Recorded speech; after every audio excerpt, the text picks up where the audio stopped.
sometimes after betrayal, couples will come in and they'll say, Mary Jo, we've decided we're going to work this marriage out. And for the most part, we've been doing a great job. And it's been 6 months to a year after the infidelity, but now we're hitting real problems. And when I ask them what those problems entail, they'll usually just say, it's just cheating residual. Like they're not sure where it's coming from. They feel like they get triggered easily, or they go to bed and they wake up with a bad memory from the past, maybe the feeling immediately after being cheated on, and then that makes them suspicious throughout the day, and they start rethinking, should I have really tried to trust this person again? Is this the right thing? Are we really suited for each other?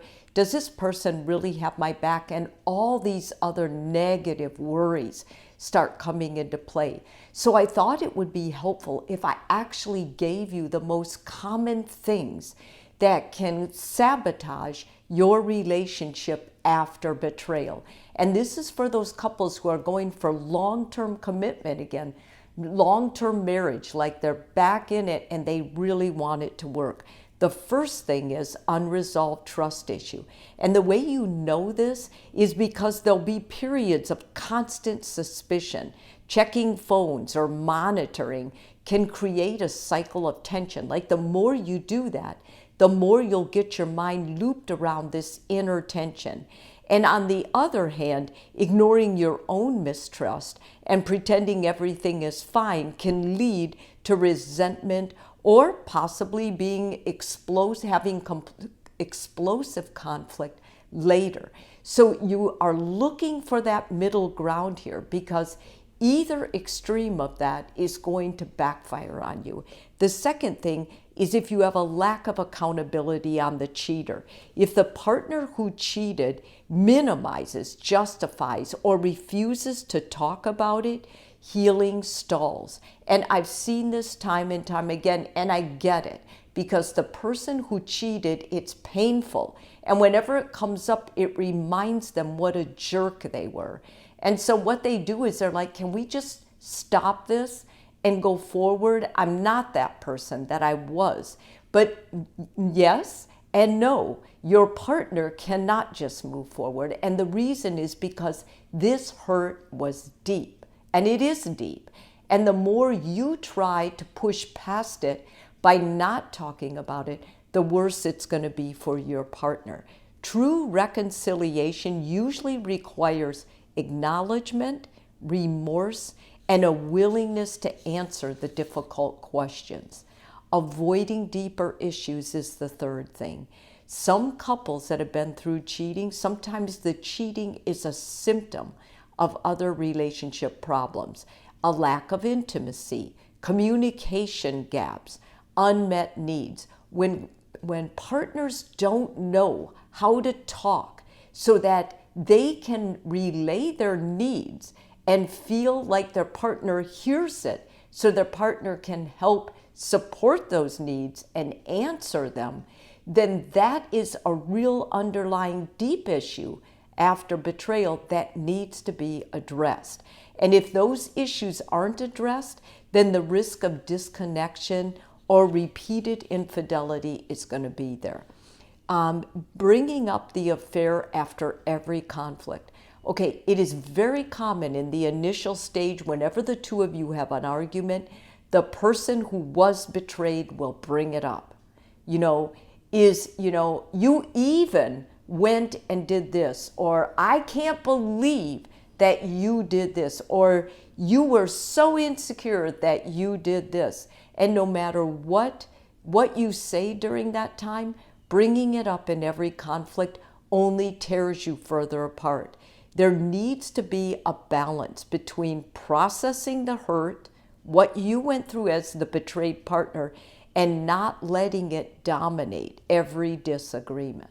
Because you can't use the betrayal as a weapon for the rest of your life if it's going to be a healthy marriage.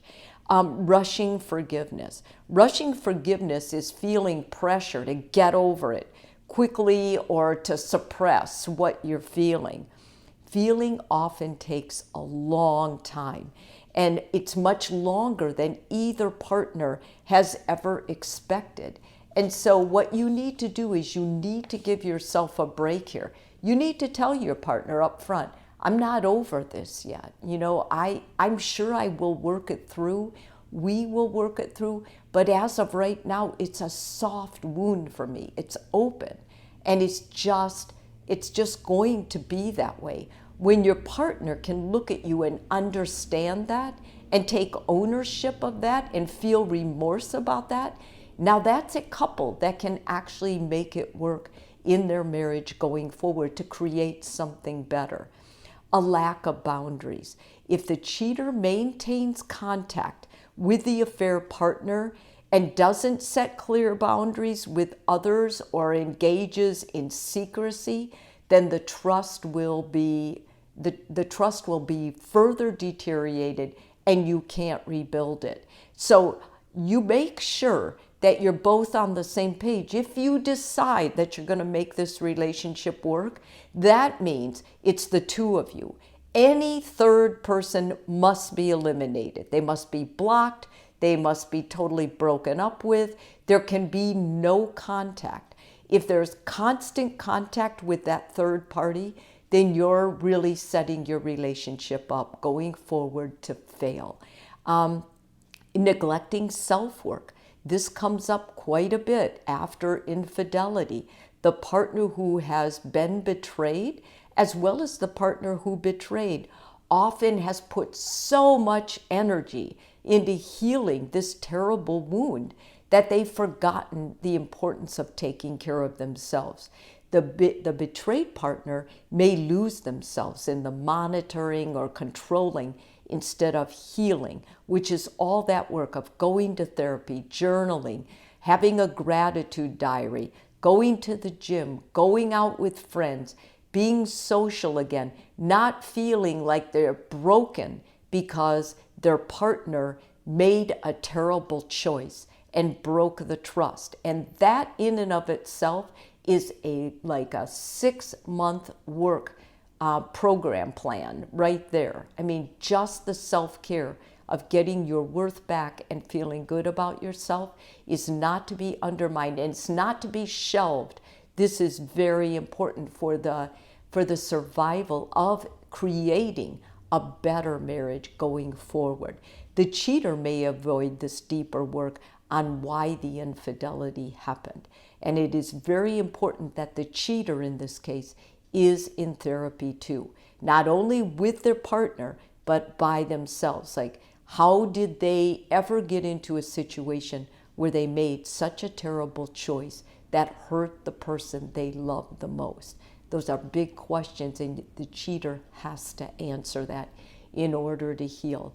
And I think another one that I see after betrayal that couples have to work through is unrealistic expectations. Expecting the relationship to go back to exactly how it was is unrealistic. In fact, couples will tell me, I just want our marriage to be normal, what it was before. Listen, it wasn't good before. If it was good before, there would have never been cheating. So you not only have to grieve that old marriage, but you have to start building on the communication skills, the prioritizing the relationship skills, and the taking time together skills that you're going to need to put this relationship on a better path so that it can be a healthy marriage for both of you going forward.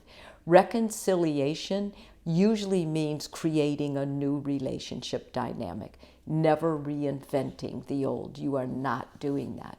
And I think another big problem with going forward after betrayal are outside influences. Family or friends might rush in, push for breaking up or staying together, but external pressure can add stress. And what matters most is whether you have a safe place to feel and you're fulfilled in the relationship. If 80% of this relationship is something you still want with this person, that's a good reason to fight. Even if the 20% or if it's 70% good, 30% needs work. Those are good odds. If it's 50-50, I probably would not stay with a cheater, because unless I had children, there would be no motivation on my part to try and work out something with someone who has 50% good quality, loyalty maybe, hard worker, a good person, versus 50% that they stray, that they have a low self-confidence, a low self-esteem. They need constant reassurance from other people. They put their locus of control on how others feel about them instead of inside. That kind of person is never going to make good marriage material in the real world. And inconsistent effort.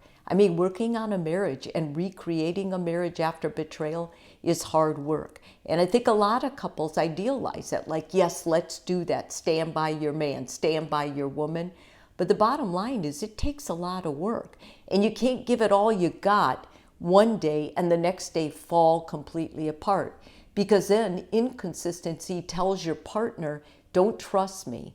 I'm not sure about this. And the worst thing is, if you've already been betrayed, the last thing you need is someone who mouths the words, yes, I want this, but they can't back it up with their behavior. So be very careful about that. If you're starting to feel any of these, maybe all of them, or different days, all of them, I really encourage you to go to therapy, because after you guys decide we are consistent, we're going to put in the work, then a therapist can very, very quickly help you restore it, help you anchor it. And that's what you need right now. You need an anchor that is a third party that can kind of hold you both, support you both, create a safe space so you can say what you need to say, talk about those deep issues, and then rebuild from there. If this video is helpful for you, please subscribe. And if you're already a subscriber, thank you so much.